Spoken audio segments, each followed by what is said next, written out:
Hola amigos, nosotros somos los Nerds y en esta ocasión vamos a tratar un tema muy importante y controversial de nuestro país Ecuador que se suscitó hace muchos años atrás, que es el caso de los hermanos Restrepo, que aún siguen muchas incógnitas a través de este caso. El caso de los hermanos Restrepo se dio en el año de 1988 en la presidencia de León Febres Cordero. Los hermanos Carlos Santiago Restrepo Arizmendi y Pablo Andrés Restrepo Arizmendi, de 14 y 17 años, salieron de sus hogares y nunca volvieron. El día de hoy nosotros contaremos su historia. El caso sin resolver de los hermanos Restrepo. Para la familia Restrepo Arizmendi, el reloj se detuvo a las 9:30 del 8 de enero de 1988. A esa hora y ese día, Carlos Santiago y Pedro Andrés, de 14 y 17 años respectivamente, salieron de su domicilio ubicado en Miravalle, a pocos kilómetros de Quito, a bordo de un trooper y nunca más se volvió a saber de ellos. Se los tragó la tierra. Los padres de los menores del ingeniero Pedro Restrepo y Luz María Arizmendi, de nacionalidad colombiana y con residencia de 20 años en el país, pensaron en principio que sus hijos habían sido detenidos por la policía. En aquel día, los agentes de tránsito pedían licencias en la vía Tumbaco-Quito y Carlos Santiago ciertamente no tenía permiso para conducir. Pronto regresarían a su hogar, las cosas sin embargo se fueron complicando y una serie de versiones contradictorias se tejieron sobre el paradero de sus hijos. Mediante llamadas telefónicas anónimas se les decía que sus hijos se encontraban en el Centro de Detención Provisional CDP. Una amiga de la familia el 11 de enero llamó por teléfono al CDP y ahí le dijeron que Pedro y Santiago Restrepo estaban ahí desde el viernes. El general Miguel Arellano, basándose en informes de inteligencia militar, les confirmó que sus hijos los tenía la policía y se los estaba investigando. La cosa se puso fea cuando los CDP negaron que estuviesen detenidos. En la primera semana, la Cruz Roja, la Defensa Civil y los Boy Scouts a los que pertenecían los hermanos Restrepo realizaron un prodigioso rastreo con el objetivo de encontrar el posible vehículo accidentado y sus cuerpos. No se encontró nada, ni los cuerpos de los niños Restrepo, ni el auto accidentado. Se descartaba con ello la hipótesis de un accidente. Varios hechos extraños se produjeron posteriormente. Al caso fue asignada la subteniente Doris Morán, de la División de Menores, quien permanentemente les aseguró que sus hijos se encontraban vivos, que esperaran un poco con paciencia y que sobre todo guarden silencio.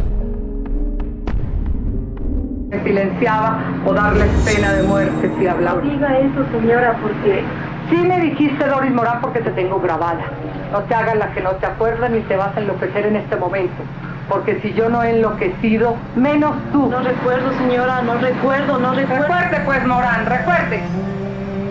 Van a tener que traer a los 16,000 policías para que me saquen, porque de aquí no te vas. No me acuerdo qué hice. Desde la primera semana, pues, Morán. El carro en el que se movilizaban los Restrepo apareció en la quebrada, 43 días después de la desaparición. Según afirman en varios documentos los esposos de Restrepo, el vehículo al aparecer fue desvalijado antes de ser lanzado a la quebrada. Nunca aparecieron el motor ni la caja de cambios. Las latas parecían haber sido pasadas por un pesado rodillo. Pruebas técnicas realizadas a los soportes del motor demostraron que el motor no se desprendió por impacto o por fatiga de materiales, sino por sobrecarga. Esto es, el motor fue sacado.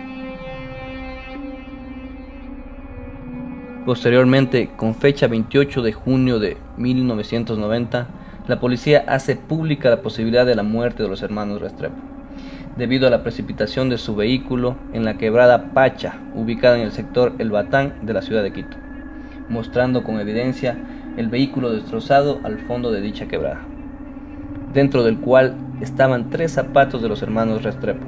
Sin embargo, el padre de los menores desechó la posibilidad, mencionando las siguientes incoherencias sobre el informe policial. Como primer punto, el padre recalca que el switch del vehículo se encontraba apagado, lo cual da muestras que el vehículo no estuvo encendido al momento de precipitarse en la quebrada. Como punto 2, el vehículo no tenía marcas de volcamiento, sino más bien parecía que ha sido destruido con anterioridad y luego volcado en la quebrada. Como consiguiente, los zapatos de los menores no tenían signos de uso ni daño alguno, teniendo en cuenta que la zona que se precipitó el vehículo corre agua, lodo y además los zapatos tuvieron un largo tiempo de estar en la intemperie. El 29 de julio de 1988, agentes del Servicio de Investigación Criminal de Pichincha presentaron a la familia Restrepo un zapato deportivo del mayor de los jóvenes.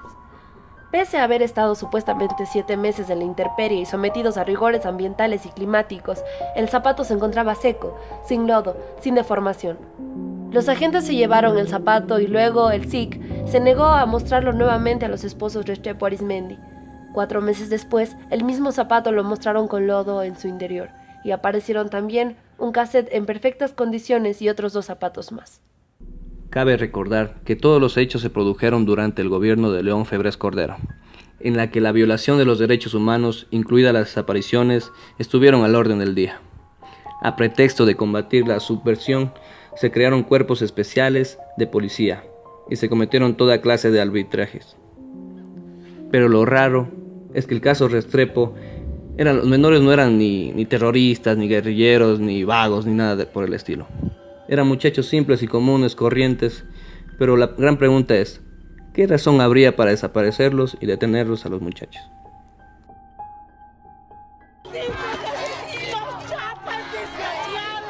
Opiniones del caso Restrepo. Ellos cogieron a nuestros niños. Como no tenían licencia de conducir, los chicos se asustaron y huyeron, pero fueron apresados, torturados y asesinados. Para los uniformados, esas muertes son daños colaterales. Pasó y nadie los iba a investigar. La policía era intocable, ni la prensa se atrevía a hablar de las barbaridades que hacía. Nadie protestaba por las cosas que pasaban porque había miedo. Pedro Restrepo en una entrevista para la CEDU. Existen declaraciones del testigo clave Hugo España, donde publicó en su libro, dice que el hermano mayor Carlos Santiago Restrepo Arizmendi falleció a causa de las torturas de las cuales fue víctima. Debido a esto a que la policía le había puesto una funda plástica llena de gas lacrimógeno en su cabeza, procediendo a golpearle fuertemente en el estómago. Según Hugo España, esto habría agravado el ataque de asma que tenía en ese momento el menor, siendo luego lanzado a la laguna de Yambo donde fueron devorados por los peces. Según las declaraciones del mismo testigo, el segundo menor, Pedro Andrés, fue asesinado días más tarde para eliminar al único testigo del crimen, y así nadie podría darse cuenta.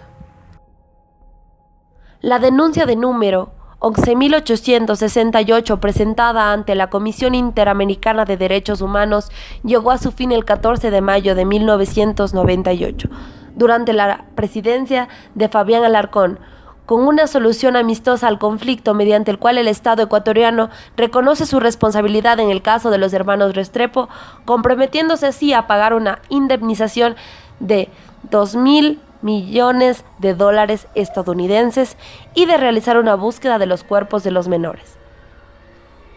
Después de la desaparición, después de la intensa búsqueda y después de la supuesta muerte de los hermanos Restrepo, su hermana y cineasta María Fernanda Restrepo reconstruye los eventos que llevaron a las muertes de sus hermanos mayores a manos de la Policía Nacional Ecuatoriana. Se estrenó la película Mi corazón en Yambo, con estreno el 14 de octubre del 2011 en Ecuador, con el guión de María Fernanda Restrepo Arizmendi y con el reparto de María Fernanda Restrepo Arizmendi.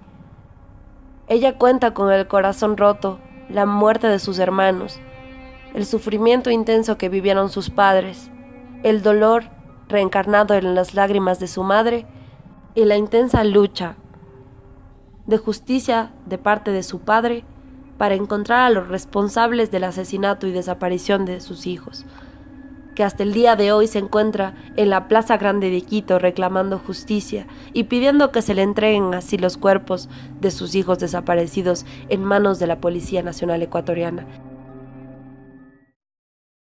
Bueno, esto fue el caso Restrepo, realmente un caso muy complicado, muy doloroso para la familia de los jóvenes que fueron asesinados o bueno, que están desaparecidos hasta la fecha. Realmente algo muy duro que ocurrió en la presidencia de León Febres Cordero y que esperemos no se repita nunca. O sea, muy complicado. Y también hay mucha empatía y pena también porque cualquiera que pierda a sus hijos o de alguna cierta manera a un familiar, todos queremos dar aunque sea el último adiós, pero esos cuerpos nunca salieron a la luz o tuvieron una sana sepultura. Igual como fue el caso de Fujimori, que también fue similar había persecución y crímenes de lesa humanidad, genocidios, por ahí se relaciona feo, un poco doloroso esa etapa del Ecuador. Creo que también para que se haya podido resolver este caso hizo falta un poco del gobierno colombiano.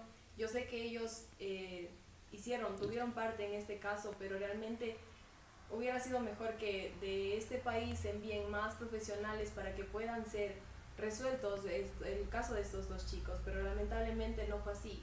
Se quedaron ahí y hasta el día de hoy no se ha podido resolver. Ya son 31 años de la desaparición de los dos jóvenes Restrepo. Es muy fuerte para nosotros haber investigado este caso, pero asimismo queremos compartir que es algo que no debería volver a repetirse. Crímenes humanitarios muy fuertes que han ocurrido en nuestro país.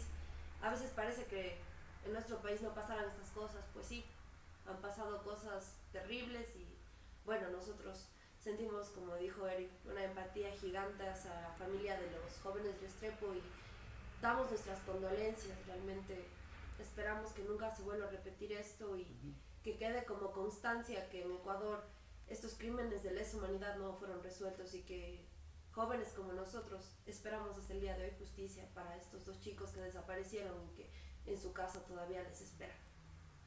Muchas gracias, esto fue todo por el video de hoy. No olviden suscribirse Y dejen sus comentarios si quieren un video nuevo que les apetezca escuchar. Y salió el sol. Gracias. Y salió el sol.